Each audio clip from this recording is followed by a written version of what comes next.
ang ibig sabihin yan. Walang kahandaan ang prosecution, which is expected. Talaga namang hindi handa yung mga yan. Hindi mga nagpa-practice yan. Kaya nga kailangan nila mga pribadong abogado na tulungan sila. Pilit ng House prosecutors na mamarkahan yung selyadong BIR box bilang ebidensya laban kay Vice President Sara Duterte. Pero dumistansya dyan yung clerk of court ng Senate impeachment dahil iba ito sa kanilang naunang hiling. Alamin natin sa ulat ni Sheena Torno. Natapos na nitong Webes ang marking of evidence sa Articles 1 at 2 ng magkabilang panig kaugnay ng kinakaharap na reklamo ni Vice President Sara Duterte. Dahil dito ihahanda na ng Senate Impeachment Court ang pre-trial order para sa July 6 impeachment trial. Pero hindi pa tiyak kung kailan mailalabas ito. Sa kabila niyan ay iginit ng House Prosecutor na dapat mamarkahan sa pre-trial kahit ang sealed BIR box na lamang. That is what we will insist on. That the box be marked. Kasi it's our evidence. Hindi ba? Bit-bit ho namin yan from the House going to the Senate. So, I think we have every right to mark the box itself. Pero ang pahayag na yan ng House Prosecutor ay tinabla naman ng Clerk of Court ng Impeachment Court. It's the first time I'm hearing it. I have not received any motion or request to that effect yet. Because now there's a difference with what they've said in the manifestation. The manifestation with the request that the box be opened, inventoried, and pre-marked. Paliwanag ni Senate Secretary Renato Bantug Jr. na siya ring tumatayong Clerk of Court, wala naman silang natanggap na request para markahan ang mismong box. Sa ilalim ng National Internal Revenue Code ay hindi maaring buksan ang box na naglalaman ito ng confidential tax records. Tanging ang impeachment court lamang anya ang makapagpapasyang buksan ito. Gayunman na ipadala na sa mga senator judges ang manifestation ng House prosecutors, habang sa Biyernes naman ay magsusumite ng posisyon ang defense team.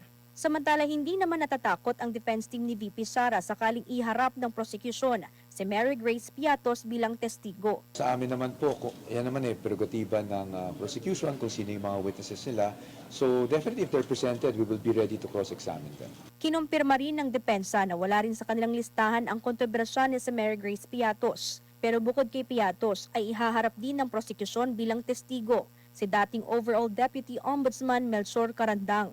Sinabi pa ni Attorney Michael Poa ng depensa na maging siya ay haharap din bilang testigo ng prosekusyon na dati na rin ginawa niya noong pagdinig ng House Committee on Justice. And I don't have any problems with that. Lalo na kung ang tatanungin naman nila ay matters that are not pertaining to my role as counsel of the Vice President. Wala naman sigurong problema. Matatandang ibinahagi na rin ng defense team na pisikal na haharap si VP Sara sa impeachment trial kung kinakailangan. Pero hindi pa masabi kung sa anong sirkumstansya haharap ang bise sa paglilitis dahil bahagi ito ng kanilang legal strategy. Para sa Diyos at sa Pilipinas kung mahal, ito si Sheena Torno, SMNI News. Ayan, Attorney Sal.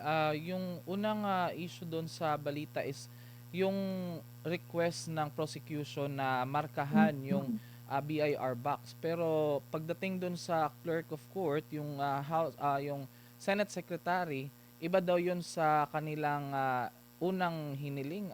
Pwede po ba yun, Attorney Sal, na iba yung hiniling nila tapos yung pagkalaunan, iba din yung ang gustong mangyari ng House prosecution? Isa lang ang ibig sabihin yan. Walang kahandaan ang prosecution, which is expected. Talaga namang hindi handa yung mga yan. Hindi mga nagpa-practice yan. Kaya nga kailangan nila mga pribadong abogado na tulungan sila. Pangalawa, at kahit naman markahan nila yan, hindi naman sila nakakasiguro kung pabubuksan niya ng impeachment court. Kasi kaya nga hindi nabuksan niya sa House of Representatives. Kasi hindi po pwede buksan unless may utos ang hukuman. Now, ano yung pangalawang issue?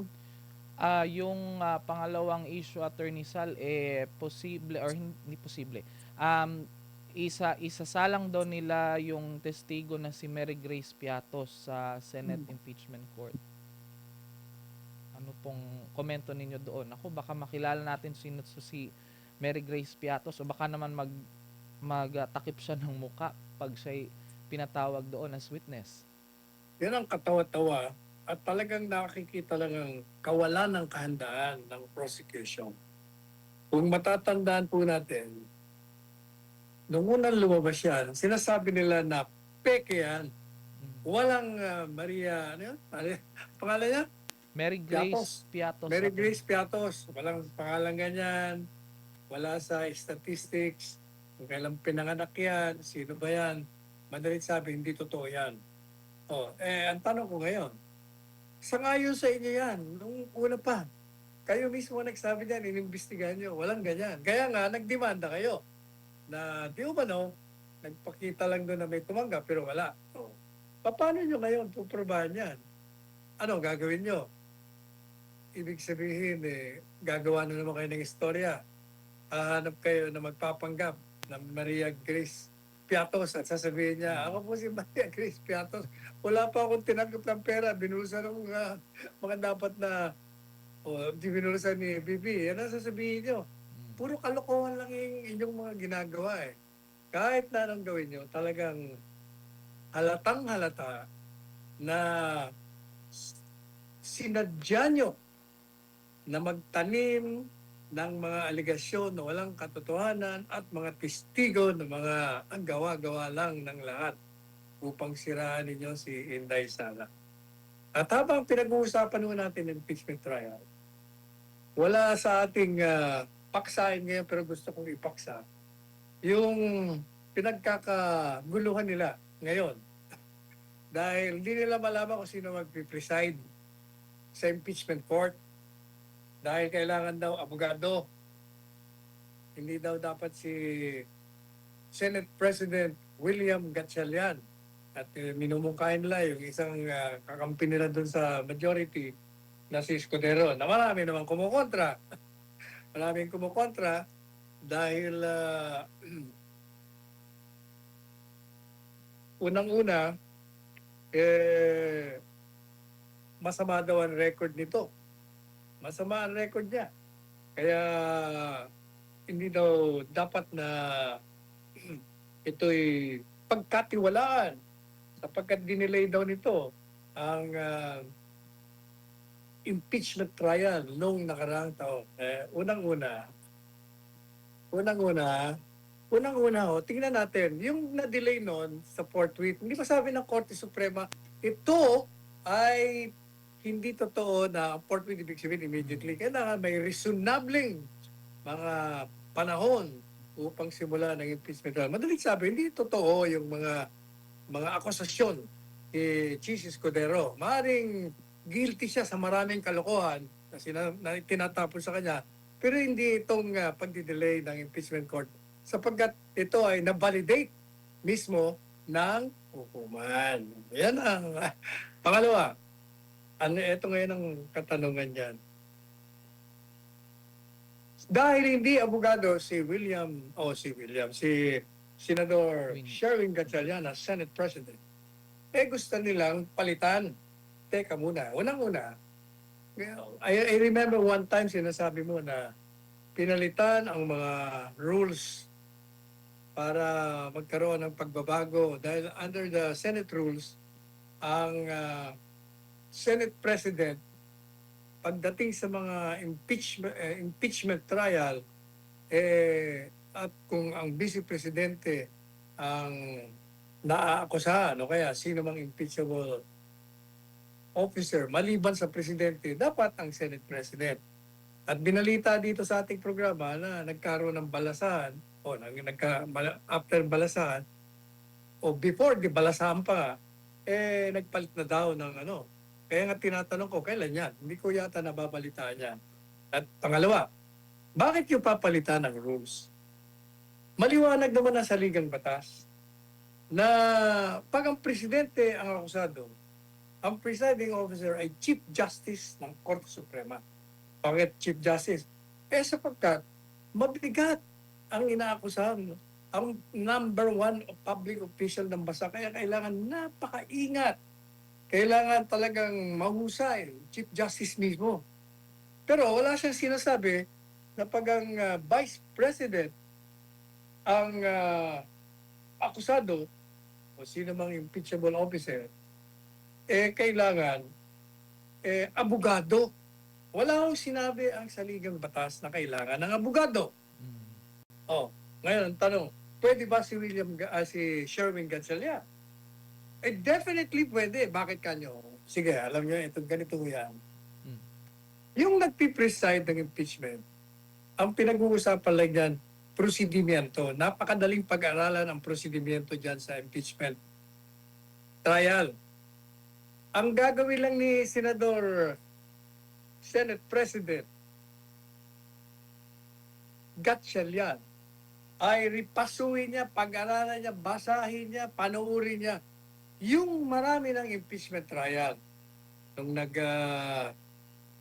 presiding officer si Chief Justice David, si Juan Ponce Enrile. Di ba?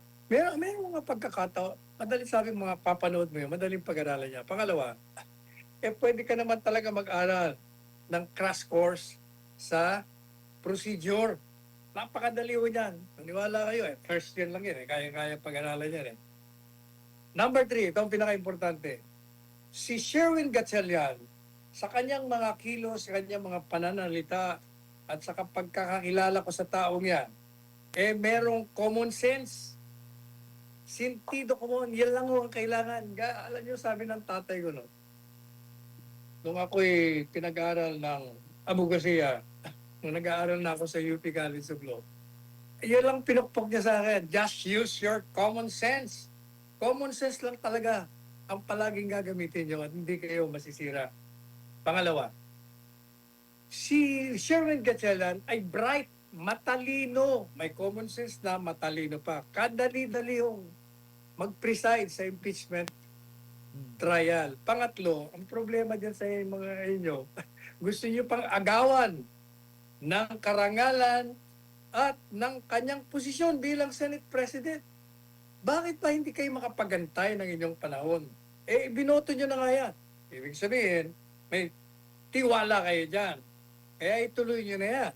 Hindi pa pwede. Kung ako si Senate President Gatchalian, hindi ako papayag. Kaya mo yan. At nakita ko yung mga galaw niya dyan sa Senado, hindi naman siya bias.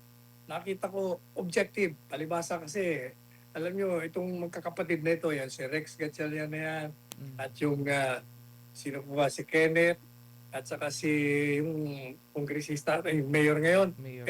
Maganda ang pagpapalaki sa kanila ng kanilang mga magulang. Kaya nakikita natin, kahit sa kanilang mga demeanor, hindi sila self-entitled, hindi mayabang. Magalang. Hindi magarbo. Kahit na bilyonaryo ang pamilya. Hindi ba? Kaya ako may tiwala ako dyan. Kayang-kaya mo yan. Ituloy mo yan. Ikaw ang presiding officer at hindi yung kung sino-sino ang pinipili ninyo. Abogado nga, kung may diferensya naman. O, di wala rin. Kailangan may integridad, objective, fair, may common sense, may talino. At yan, si Sherwin, nasa kanya ang mga kwalifikasyon.